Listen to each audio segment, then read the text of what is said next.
네, 할렐루야. 감사합니다. 건강들 하셨죠?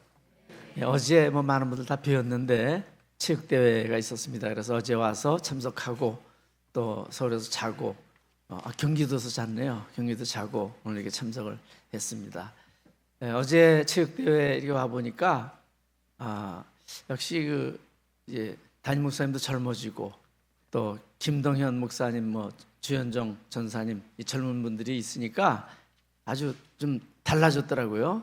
진행도 매끄럽게 하고 신식으로 하고 또 우리 남선교에서 또 여성교에서 이렇게 준비들도 많이 잘 해주시고 밥도 제일 맛있었어요. 그동안 먹은 것 중에서 제일 맛있었던 것 같습니다. 내 생각에. 그리고 또 끝날 때까지 청년들이 또 수고하는 이런 모습을 보면서 참 우리 청년들이 중심이 되는 게 참 감사하다 그런 생각을 가졌습니다. 제가 있는 강화는 이제 수확이 거의 끝났습니다. 그래서 황금들판 다 사라졌고요.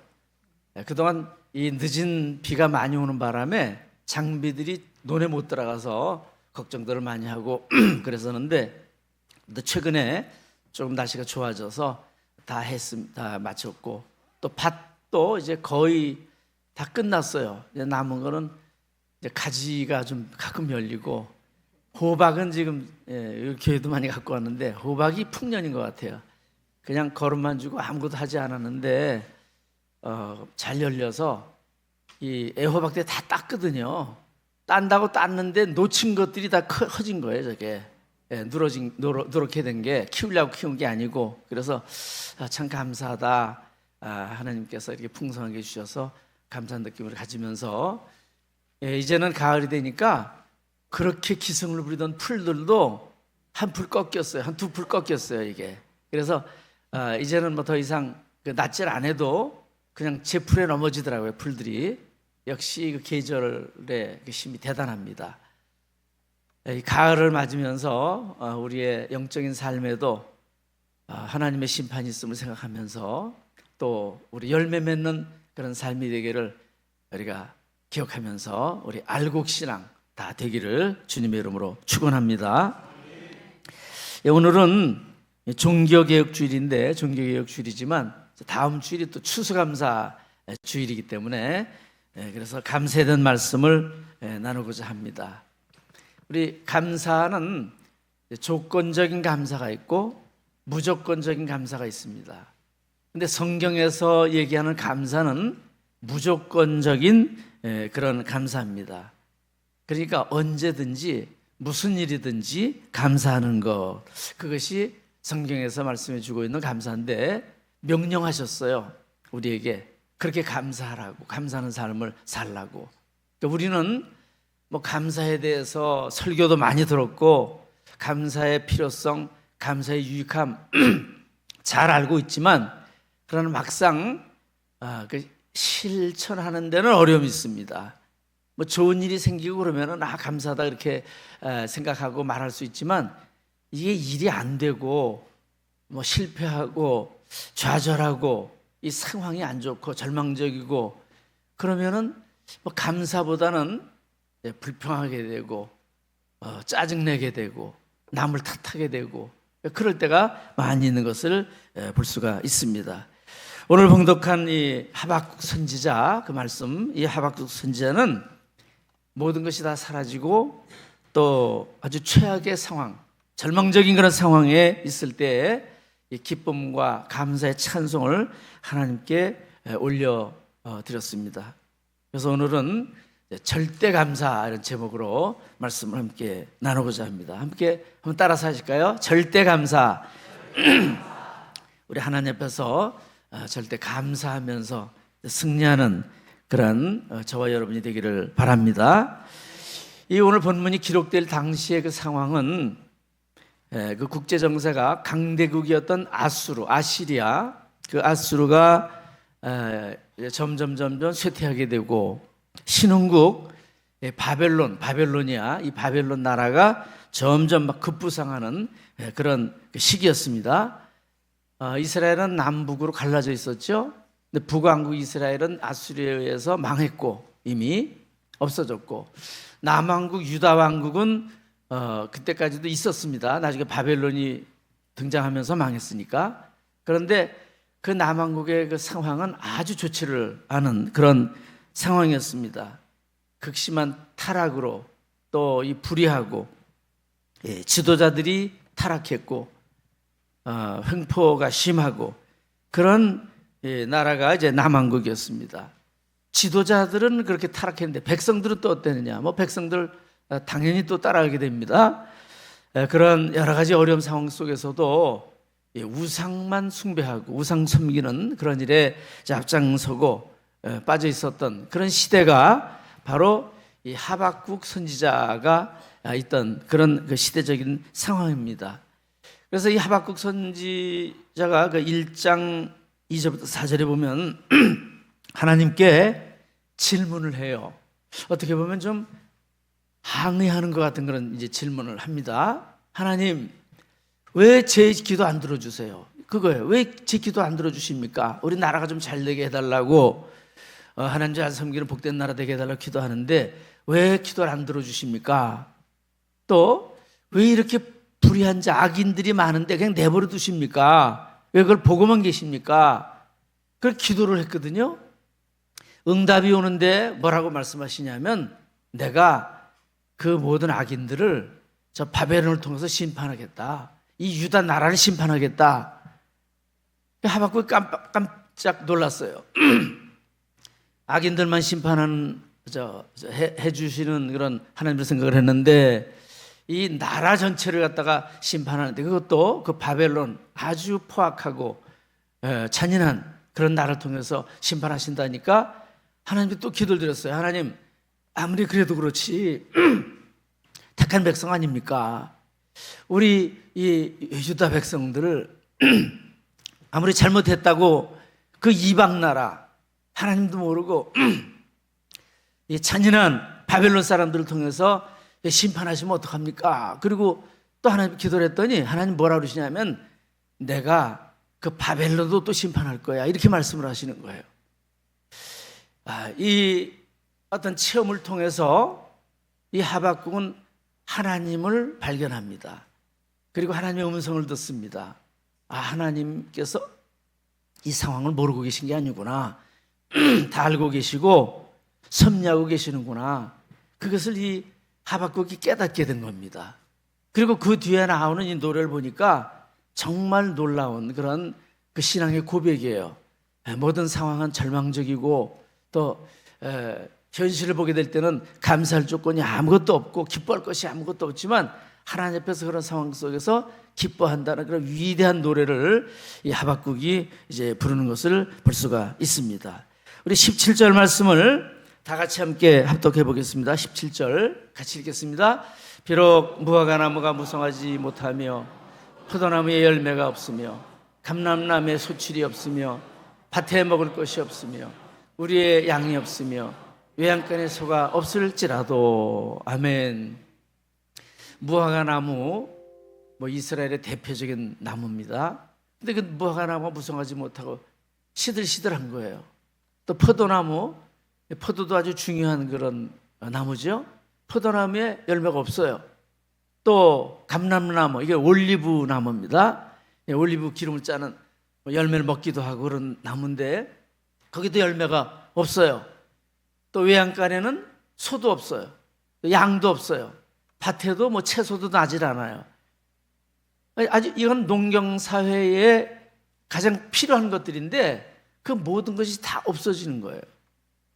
다 기근으로 인해서 또는 전쟁으로 인해서 다 없어진 그런 상황을 여기에 묘사하는 것입니다. 그렇게 파괴된 상황인데 그런 상황 속에서 그럼에도 불구하고 이 하박국 선지자는 감사하고 기뻐한다고 하는 겁니다. 이건 어떻게 보면 우리 세상적인 관점으로 보면 이해가 되지 않는 그런 일입니다.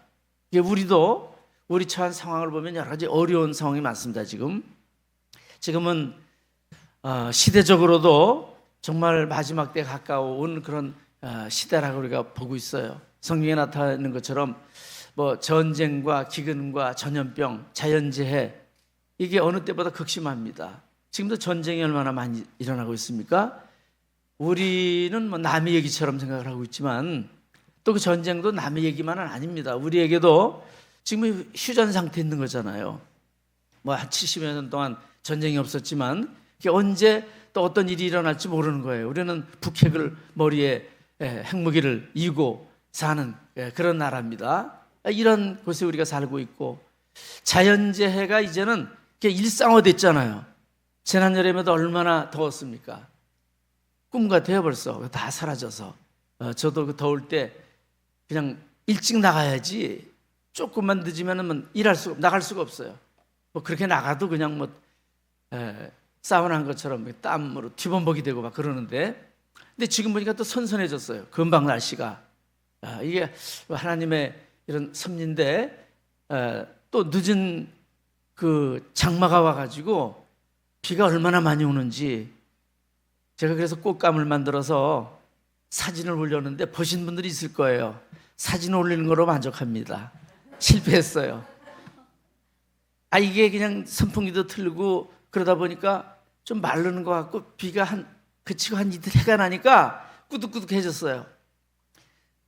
그리고 또 비가 오는데 그때 제가 하루 이제 기도원을 갔다 왔습니다. 그러니까 기도 가서 좀 하고 오자. 그리고 가는데 비가 오니까 문을 다 닫고 선풍기도 빈집에 틀어놓을 수 없으니까 안 하고 갔다 왔더니 폭삭 불러버렸어요. 그래서 감식초를 만들었습니다. 감식초 잘 될지 뭐 잘 되겠죠 뭐. 근데 이렇게 또 뭐 비가 그냥 많이 오고 모르겠어요. 올 겨울에도 또 어떤 폭설이 또 얼마나 내릴 건지 어떤 건지. 이제는 가뭄, 기근, 지진 이게 뭐 일상화돼 버린 그런 시대에 우리가 살아갑니다. 전염병도 코로나로 인해서 전 세계가 뭐 한 2년 이상 고통을 이제 당했습니다. 앞으로도 또 어떤 그런 고통이 있을지 우리가 알 수가 없는 그런 시대에 우리가 살아가고 있습니다. 우리나라도 보면 경제적으로 참 어렵습니다. 정치적으로도 그렇고 혼란하고 어렵고 신앙적으로 영적으로 보면 이 우리나라도 지금 많은 부분이 뭐 그렇게 생각하지 못하는 분도 계시겠지만 공산화가 이미 이루어졌다고 봅니다. 중국화가 이루어졌고 또 경제 얼마나 어렵습니까? 올해도 우리나라 빚 때문에 지불해야 될 이자만 30조 원이 넘어요.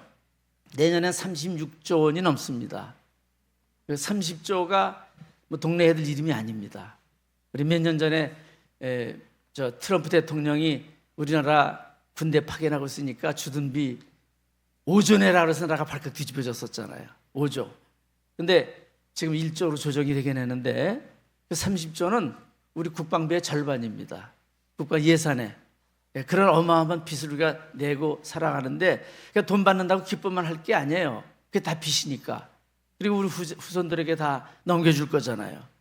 청년들이 취업이 잘 안 되고 그러니까 저 지방에 있는 청년들이 속아서 캄보디아에 가서 거기서 범죄 가담하라고 고문당하고 구타당하고 뭐 죽은 사람도 있고 뭐 1,000명 내지 3,000명 있다고 그러는데 어떤 통계 보니까 매년 그 정도 가서 안 돌아왔다는 거예요. 매년. 뭐 흉흉한 얘기 많이 듣습니다. 우리들이 그 장기 매매 얘기까지도 듣고 인신매매 얘기도 듣고 마약 뭐 이런 범죄에 대한 얘기, 보이스피싱 이런 얘기를 듣는데 물론 뭐 악해져서도 그렇지만 먹고 살기 힘들다 보니까 거기에 속아서 넘어가고 피해자가 범죄자가 돼버리는 그런 일들이 일어나는 걸 볼 수가 있습니다. 지금 환율은 뛰고 있죠. 환율이 무섭게 뜁니다. 주식은 좀 올라갔다고는 하는데 이게 반도체 중심이고 그리고 중국 자본이 많이 들어오기 때문에 또 앞으로도 또 이게 어떻게 될지 알 수가 없습니다. 미국은 또 3,500억을 현찰로만 내라고 그러잖아요. 좀 억지가 좀 심한 것 같은데 미국도 발등에 불이 떨어져 있습니다. 미국 빚은 우리나라 빚은 빚도 아니에요. 미국은 또 빚 이자만 1,300조를 내야 된대요. 해마다. 우리나라 예산의 한 1.5배쯤 되는 돈을 다 이자로 내야 되는 거예요. 근데도 복지해야 되죠. 세계 미군 유지해야 되죠. 미군 그 국방비가 전 세계 국방비를 합친 거 한 절반 정도 차지하는 게 미국이에요. 그러니까 얼마나 돈을 많이 냅니까? 그러니까 독일에도 일본에도 우리나라도 돈 더 내라고 그러는 거예요 지금. 그리고 자기 나라 우선 정책을 해야 되니까 관세, 무역은 뭐 적자고 계속. 그러니까 이제 관세 올리고, 우리 입장에서는 관세가 올라가니까 무역으로 먹고 살아야 되는데 지금 막 지금 하강하고 있잖아요, 무역이. 그리고 이제 성장률도 둔화되고, 대만에도 이제는 우리가 뒤진다고 하고. 문제는 이게 쉽게 회복이 되겠는가, 그게 문제입니다. 이게 장기화되면 점점 산업이 어려워질 것이고, 산업들은 또 회사들은 벌써 몇천 개 회사가 또 다 외국으로 갔다는데 앞으로도 어려워지고, 그럼 취업이 더 어려워지고, 또 이 어떤 경제적인 어려운 문제가 생기면 직장도 잃어버리는 일도 있을 것이고, 이게 참 간단한 문제는 아닌데 이런 심각한 많은 그런 문제들이 우리에게 있습니다. 국제 정세도 그렇죠. 우리나라는 이제 중국에도 수출 많이 하는 나라고 미국에도 많이 하는 나라인데, 또 미국 입장에서는 또 그럴 것 같아요. 우리가 뭐 해방된 것도 미국 도움으로 된 거고, 나라도 미국 도움으로 세워졌고, 산업화도 미국 도움으로 됐고, 6.25 때도 미국이 도와줬고, 뭐 그 뒤에 선진국이 된 것도 미국 도움이 됐는데, 우리나라가 배신하는 것 같으니까 우리나라를 좀 손을 보려고 하는 것 같아요. 이게 우리나라만 그런 게 아니고 아르헨티나 같은 나라는 통화 스와프 다 체결해 주더라고요. 200억 불 해주고, 투자도 300억 불 해준다고 그러고. 우리나라는 안 해줘요. 왜? 우리나라는 정부가 친중이고 반미 성향이라는 걸 아니까 안 해주는 거예요. 원자력 잠수함 기술 같은 것도 일본과 호주한테는 제공을 하는데 우리나라는 제공을 안 해요. 우리나라 제공하면 중국으로 넘어갈 것 같으니까. 자, 이런 속에 우리나라가 있습니다. 우리나라가 지금 처해 있어요. 앞으로 쉽게 개선이 될지 우리가 알 수는 없는데 아마 계속해서 여러 가지 많은 어려움이 있지 않을까, 그렇게 생각이 됩니다. 그러면 이렇게 어려움이 많은데 거기서 뭐를 감사를 해야 될까, 그렇게 생각이 되잖아요. 우리 국가적인 그런 문제나 어려움이 한두 가지가 아닙니다. 국방도 지금 우리 군인들 보니까 전쟁이 일어나면 우리 군대가 전쟁할 수 있을까나 걱정이 돼요. 이제는 명령을 내리면, 옛날에는 뭐 좀 불합리하지만 복종을 했는데 이제는 각자 개인이 판단을 하는 거예요. 복종해야 될지 말아야 될지. 그런 군대가 어떻게 전쟁을 하겠어요? 전쟁이라도 돌격 앞으로 그러면은 이거 아닌데, 그리고 난 못하겠습니다 그러면은 전쟁을 어떻게 하겠습니까? 할 수가 없는 거죠. 여러 가지를 보면 참 지금 이게 선이 악인 것 같고 악이 선인 것 같고 뒤죽박죽이 되고 이런 많은 문제가 있는데, 우리 뭐 교회가 그렇다고 해서 교회들이 깨어 있는 것도 아니고, 입으로는 뭐 깨 일어나자 그러지만 실상은 다 잠자고 있고, 이 문제가 심각해요. 그럼에도 불구하고 여기서 우리가 기뻐해야 되는가? 여기서 우리가 감사해야 되는가? 그런 우리 인간적인 생각으로 이게 좀 어려운 그런 얘기입니다. 뭐 나라는 또 그래요. 나라의 문제는 그거는 또 피부에 와닿지 않은데, 당장 우리 개인적으로 뭐 실직을 했다든지, 뭐 자녀들이 낙방을 했다든지, 뭐 경제적인 어려운 문제가 뭐 생겼다든지, 뭐 병이 걸렸다든지, 우리 크고 작은 개인적인 많은 문제가 생깁니다. 그러면 이런 문제가 생길 때 이게 피부적으로는 더 크게 다가오는 거잖아요. 나한테 닥치는 게 우크라이나에서 전쟁한다는 게 우리한테 피부에 뭐 와닿습니까? 닿질 않아요. 북한이 무슨 미사일을 쏴대도 우리한테 피부에 와닿질 않습니다. 그러나 당장 내 삶에 이런 문제가 생기면 그게 큰 문제로 다가오는데, 그럼 그럴 때 우리가 기뻐하고 우리가 감사할 수가 있는가? 오늘 이 하박국은 그럼에도 불구하고 감사할 수 있는 그 이유를 찾습니다. 하박국 3장 18절 말씀을 우리 함께 합독하도록 하겠습니다. 시작. 나는 여호와로 말미암아 즐거워하며 나의 구원의 하나님으로 말미암아 기뻐하리로다. 아멘. 이 하박국은 기도하고 하나님의 그 음성을 들은 다음에 하나님께서 이렇게 응답해 주시는 그런 과정을 통해서 완전히 다른 고백을 합니다.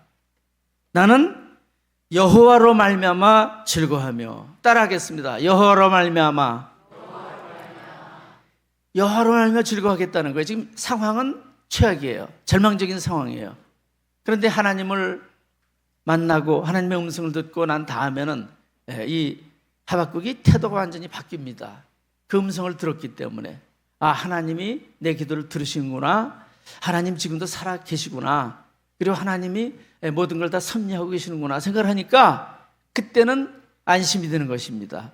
지금 비록 절망적인 상황이라도 거기 하나님의 뜻이 분명히 있고 또 하나님은 반드시 선한 길로 인도하신다고 하는 그런 확신이 생기니까 나는 여호와로 말미암아 즐거워하며 나의 구원의 하나님으로 말미암아 기뻐하리로다. 그 전에는 기쁨의 근원이 소유에 있었어요. 상황에 있었습니다. 현실에 있었습니다. 그걸 보면서 기쁘다, 감사하다. 그런데 이제는 그 기쁨의 근원이 바뀌어진 거예요. 이 어떤 상황이나 이 소유보다 하나님께로 옮겨간 것입니다. 전지전능하신 하나님, 영원하신 하나님, 나의 기도를 들으시는 하나님, 나를 창조하시고 인도해 주시는 하나님, 사랑하신 하나님, 그분에게 옮겨가니까 그분이 계시니까 나는 감사하다, 기쁘다, 걱정할 것이 없다, 이런 확신으로 바뀌어진 것입니다.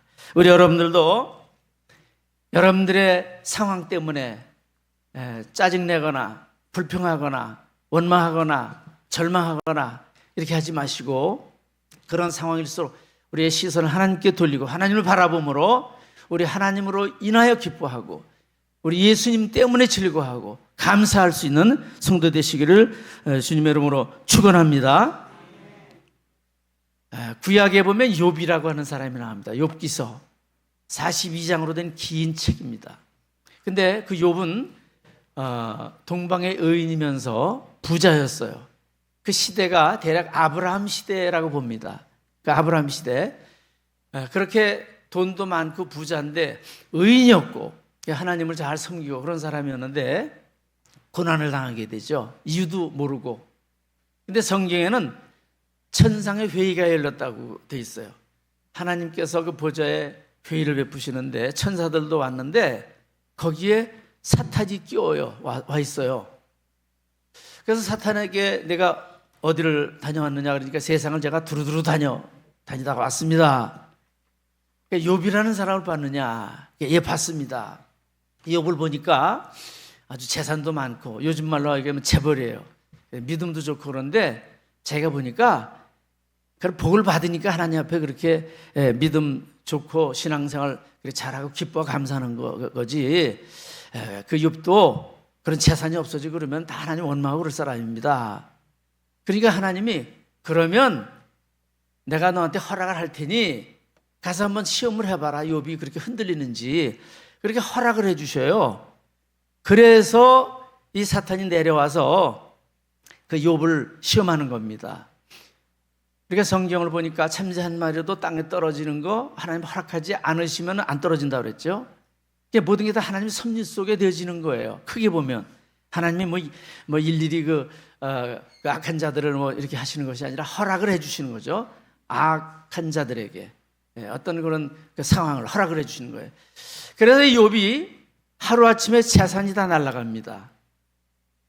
와서 그 약탈을 해가요. 다른 나라에서 재산을 다 잃어버렸죠. 그 자녀들이 아들이 7이고 딸이 3이고 아주 잘생겼다고 그래요. 아주 예쁘고.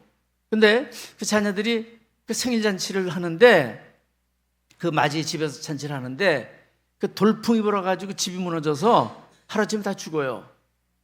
자, 이런 비극이 어디 있습니까? 기가 막힌 일이죠. 그런데 더 나가서 이 욥에게도 병이 들려요. 병. 그랬더니 그 아내도 떠나버리고 말아요. 아내도.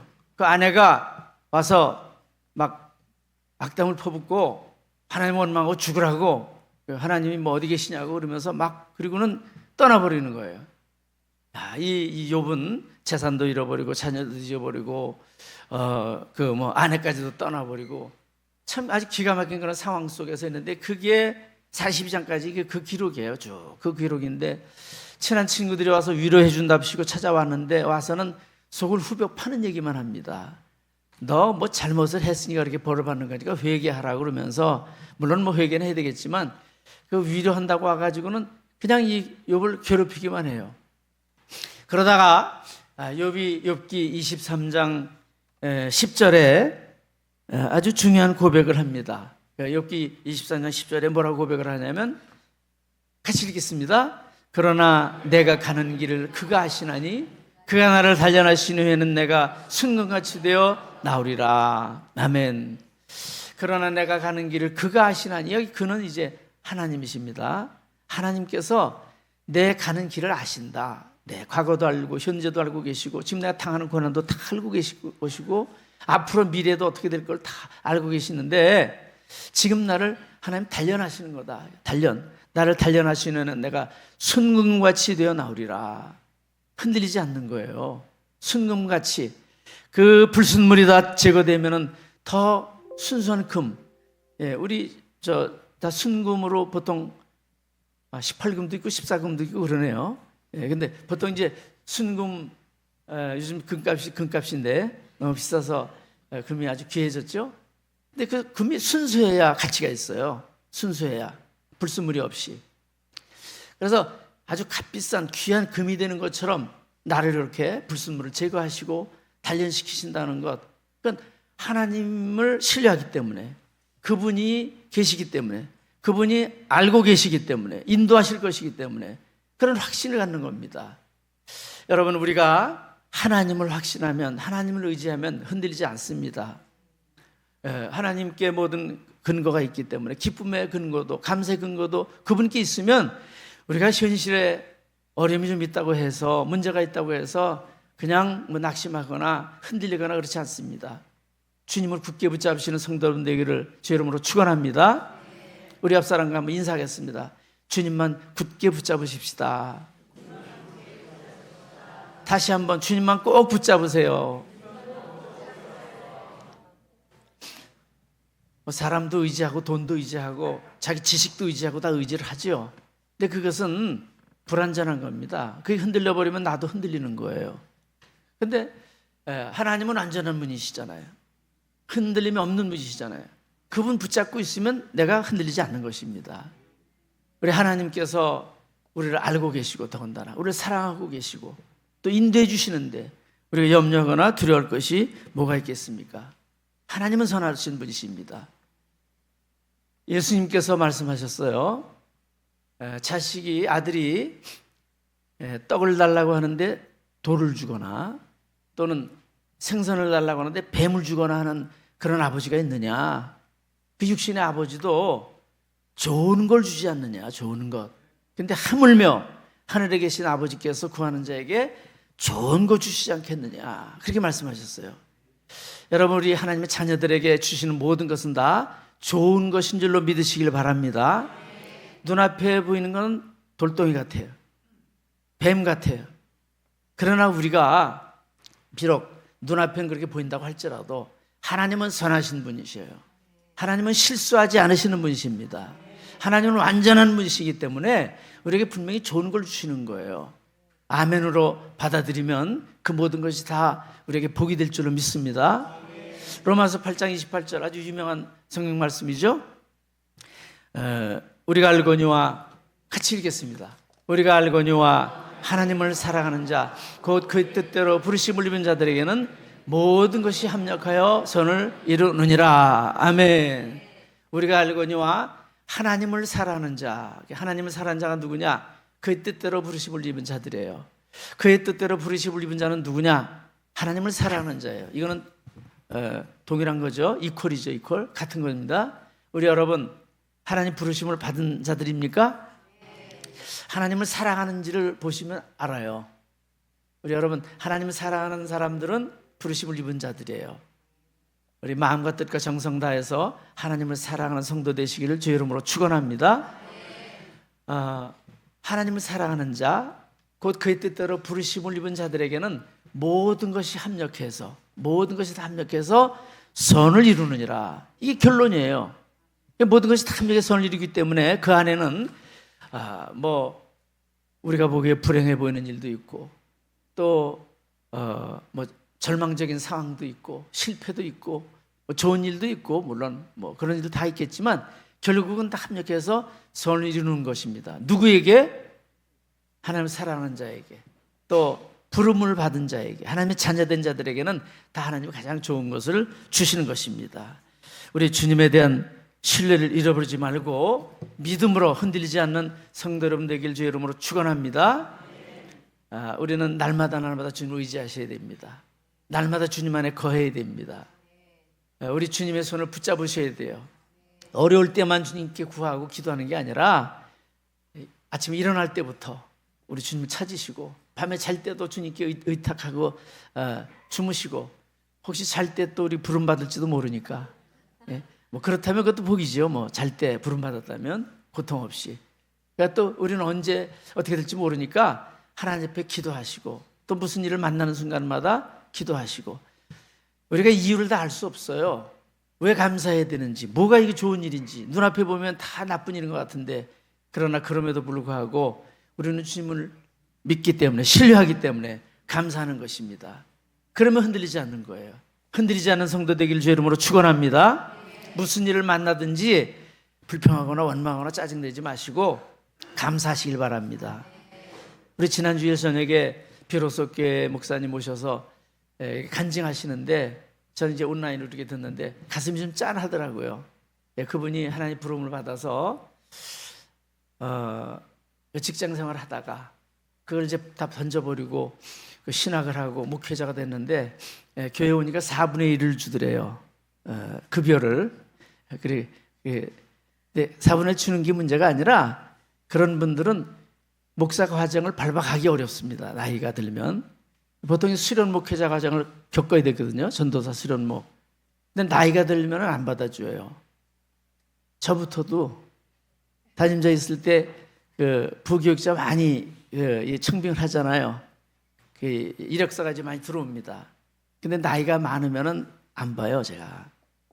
물론 이유는 있죠. 이분들이 와서 뭐 교육부 이런 걸 어떻게 담당을 할까? 예? 어제도 보니까 역시 젊은 분들이 다르긴 다르더라고요. 이 체육대회 운영해 나가는 걸 보니까 그래서 역시 나이 든 분들은 물론 경륜은 있지만 젊은 사람들한테 다 이렇게 일을 맡기면 이렇게 잘하는구나 그런 느낌을 가졌는데 그분이 뭐 생활비도 그런데 또 주의종이 될 때 제로로 시작하겠다고 재산을 다 처분해서 나눠줬대요. 집도 다 나눠주고 오갈 데 없으니까 그 철거되는 그 지역에 집을 하나 얻어서 거기서 이제 살았답니다. 근데 철거가 이렇게 되니까 점점 되니까 얼마나 동네가 무섭겠어요. 빈집은 또 무서워요. 빈집은 또 귀신이 산대요. 빈집에만 사는 게 아니고 사람 사는 집도 삽니다. 왔다 갔다 합니다. 다 우리 영의 눈으로 보면 내가 그렇게 무섭고 자녀들도 상처가 얼마나 많았겠습니까? 그렇게 힘들게 어렵게 그렇게 살아가는데 그분은 하나님을 의지하기 때문에 흔들리지 않는 거죠. 하나님을 의지하기 때문에 그 길이 당장 보기에는 불행해 보이고 세상 사람들이 볼 때는 참 한심해 보이고 그러나 하나님 안에서는 그게 복된 길이라는 것을 그가 알게 되는 겁니다. 하나님을 의지할 때, 주님을 바라볼 때 우리 여러분 주님만 바라보시길 주의 이름으로 축원합니다. 우리가 그냥 있으면 안 보여요. 이게 하나님 음성도 안 들립니다. 그러나 우리가 믿음으로 채널을 맞추면은 보이는 거예요. 그 세계를 보고 음성을 들을 수 있습니다. 지금 이 안에 전파가 얼마나 많이 있는지 아시죠? 셀 수 없이 많이 있습니다. 여기에 텔레비전 그 수많은 방송 뭐 우리나라도 뭐 몇백 개가 되던데 라디오 그 많은 방송 또 뭐 휴대폰으로 또 이 신호가 오고 가고 지금도 뭐 통화가 얼마나 이루어지고 있겠습니까? 이 근처에서도 그러니까 텔레비전 그 수상기가 있어야 돼요. 그리고 채널을 맞춰야 돼요. 우리는 수상기와 같아요. 하나님에 대한 것을 받아들일 수 있는 그런 것이 있는데 채널을 안 맞추기 때문에 하나님의 음성을 못 듣는 겁니다. 안 보이는 것입니다. 그 채널을 맞추는 거는 내가 하는 거예요. 여러분들이 하시는 거예요. 여러분들이 채널을 주님께 고정하시길 바랍니다. 그러면 주님을 바라보시면 내 육신의 눈으로 볼 때는 이게 다 엉망진창인 것 같고 안 보여도 하나님이 계시니까, 하나님은 나를 사랑하시고 지금도 역사를 주관하고 계시고 심판하실 것이고 하니까 걱정할 게 없어요. 염려할 것이 없어요. 가장 선한 거 주실 것이니까, 실수 없으신 하나님이 완벽하게 모든 걸 끝내주실 것이니까 걱정할 것도 없고 염려할 것도 없고 우리는 기뻐하고 즐거워하는 것입니다. 그래서 이 하박국도 내가 여호와로 인하여 즐거워하며 구원의 하나님으로 말미암아 기뻐하리로다 고백할 수 있었던 것입니다. 우리의 기쁨의 근원이 물질이 아니라 또 내 상황이 아니라 우리 하나님께 그 근원을 두는 우리 성도 여러분 되기를 주의 이름으로 축원합니다. 얼마 전에 우리 집사람이 유튜브를 하나 또 이제 보여줘서 그런 건 다 이제 통로가 우리 집사람을 통해서 많이 와요. 내가 그런 걸 잘 찾아보고 그러지는 않으니까. 케냐 선교사님의 유튜브더라고요. 제가 일부 예배도 설교를 했더니 벌써 아는 분들이 많이 계시고 그분 거 가지고 아침에 묵상한다는 분도 계시고 그러던데 31년째 케냐 선교를 하시는 분인데 여자분입니다. 이문미 선교사님. 딸이 하나 있었대요. 딸이 하나 있었는데 케냐에 가서 그 현지 아프리카 애들을 8명을 입양을 했어요. 그래서 키웠어요. 그래서 뭐 한 10여 년 전에 KBS 다큐멘터리에도 뭐 나왔다고 하시던데 우리나라에서도 뭐 우리나라나 외국이나 마찬가지겠죠. 한 명만 입양을 한다고 해도 그거 쉽지 않습니다. 보통 일은 아니죠. 그런데 그 아프리카 애들을 입양한다는 게 얼마나 힘들었겠어요. 본인도 그러더라고요. 얼마나 힘들고 짜증난 일이 많고 그러는지. 근데 그 아들 하나가 드디어 I love you 그러더래요. 그 말씀 듣던 아들이. 근데 그때 속으로 그랬대. 이놈아, 내가 너 때문에 이 짜증막이 물러가라고 한 횟수 알려주면 넌 까무러칠 거다 그랬대. 얼마나 속을 많이 썩였는지 모른다는 거죠. 근데 그분이 감사를 이제 배우게 됐는데 짜증날 때마다 그분은 그러더라고요. 대적 기도를 하고 그 다음에는 감사 기도를 하고 두 가지를 하라고 이렇게 얘기를 해요. 대적 기도가 뭔지 아십니까? 대적 기도는 이거 좀 영적인 얘기예요. 영적인 얘기인데 우리 눈에 보이지 않지만 악한 영들이 있거든요. 역사를 하거든요. 그래서 그 세계도 좀 알아야 됩니다. 그래서 제사 지내는 게 뭔지도 그래야 알고 초상집에 가서 절하는 것도 이게 뭔지 알고 이게 아는데 모르면 그냥 가서 절도 하고 막 이렇게 해야 되는 거죠. 그건 귀신의 종이 되는 거의 길이에요. 그런 게 길을 열어주는 것과 똑같은 길이에요. 이게 얘기가 딴 데로 갔네요. 이 대적 기도는 그래서 그러는 거예요. 나를 자꾸 혈기를 부리게 만들고 실망하게 만들고 이제 삭선하게 이렇게 하니까 그거를 집어서 예수의 이름으로 명하노니 이 짜증의 영은 떠나가라 명령하면서 기도하는 거예요. 아주 쉽죠. 우리 주님을 먼저 믿으셔야 되고 그 다음에 그렇게 하면은 물러가는데 자기도 몇 번만 하면 그게 다 이제 물러간다고 그러더라고요. 짜증막이. 근데 구체적으로 하는 게 좋다. 그분이 그 얘기를 해서 나도 물론 알고는 있었지만 이제 실천을 잘 못하기도 하고 그랬었는데 그런 얘기를 했어요. 애들이 몇 명에서 자꾸 이렇게 떠들면 야, 너 조용히 해 이렇게 하는 것보다 야, 너 김철수 너 조용히 해 그러면은 걔가 움츠라고 조용히 한대요.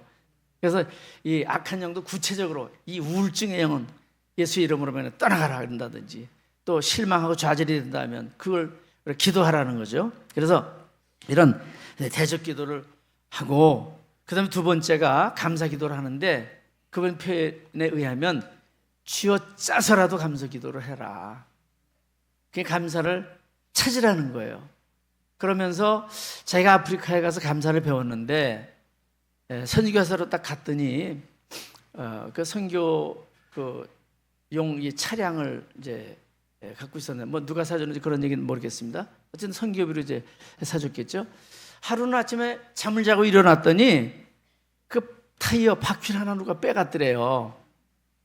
아예 속이 상해가지고 이게 어떡하나 그러다가 이제 자기를 불러준 선배 선교사님이 계시대요. 그 여자분인데 그래서 그분한테 그 사모님한테 전화를 했대요. 속이 상해서. 그래서 이제 선교사님 자고 일어났더니 그 도둑이 좀도둑이 들어가지고 타이어 하나 빼가 버렸습니다. 그리고 얘기를 했더니 어머나 그러더니 2개 빼갔어요 그러더래요. 그래서 아니요 1개요 그랬더니 어머나 감사해라 2개 빼가지 않고 1개 빼가셨으니 이분이 어안이 벙벙해가지고 자기는 이제 속이 상해서 그 하소연하려고 했더니 오히려 반응이 전혀 엉뚱한 반응이 나오니까 처음에는 좀 당황스러웠는데 그때 배웠대요. 그렇구나. 감사할 게 너무 많은데 그 어떤 한 가지를 보고 내가 속상해하고 짜증내고 그랬구나. 그래서 그다음부터는 자기도 감사하기 시작을 했대요. 그래서 전기불이 안 들어오면 수돗물은 나오니까 감사하고 또 수돗물이 안 나와도 전기불이 들어오니까 감사하고 근데 어떤 때는 둘 다 안 나오더래요. 그래서 오늘은 이렇게 안 나오지만 다른 날은 다 나왔으니까 감사하다. 이게 또 바꿨대요. 그래서 그거를 일컬어서 쥐어짜는 감사다 그렇게 얘기를 하는데 사실 오늘 하박국 선지자 얘기는 그런 것도 뛰어넘는 그런 감사죠. 근데 이렇게 감사를 하면 한 5번만 하면 속상했던 마음이 다 누그러진대요. 감사를 5번으로 안 되는 분은 한 10번 하십시오. 한 10번 하면 다 누그러질 거예요. 그래서 일시적으로 그냥 막 그렇게 뭐 실망이 되고 어떤 때는 뭐 짜증도 나고 어떤 때는 뭐 속상하고 그러던 것이 한 9번은 한 5번만 하면 이게 누그러진대요. 다 누그러지고 풀려지고 언제 그랬냐는 뜻이. 그리고는 이제 나도 할 수 있다 하면 된다 해보자 이런 적극적인 마음으로 다시 긍정적인 마음으로 변화가 돼서 새롭게 일을 한다고 그렇게 간증하는 것을 들었습니다. 그러면서 그분이 그 말미에 이런 얘기를 하더라고요.